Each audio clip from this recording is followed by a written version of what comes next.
নতুন গুড় দিয়ে আজকে পায়েস হবে। আজকে তো পৌষ সংক্রান্তি, কিছু তো করতে হয়, তার জন্য করবো পায়েস। পায়েস করার জন্য কী কী নিচ্ছি দেখো। নিয়ে নিচ্ছি 3 প্যাকেট দুধ, আর নিয়ে নিচ্ছি নতুন পাটালি গুড়, গোবিন্দভোগ চাল, আর আমি না গুড়ের সঙ্গে একটুখানি চিনি মিশিয়ে দিই। এটা দিয়েই আজকে পায়েসটা তৈরি করব। দুধটা জাল হয়ে গেছে, খানিকটা দুধ আমি রেখে দিই, কারণ এটা লাস্টে দিই। এবার চালটাকে দিয়ে দিলাম।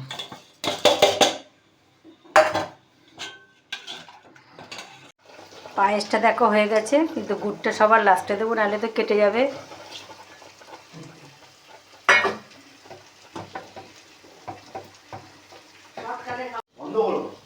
গুড়ের সঙ্গে একটুখানি চিনি মিলিয়ে দিলাম। আমার রেডি হয়ে গেছে। লাস্টে যে দুধটা জাল দিয়ে রেখে দিয়েছিলাম সেটা দিয়ে দিলাম। দেখো পায়েস রেডি।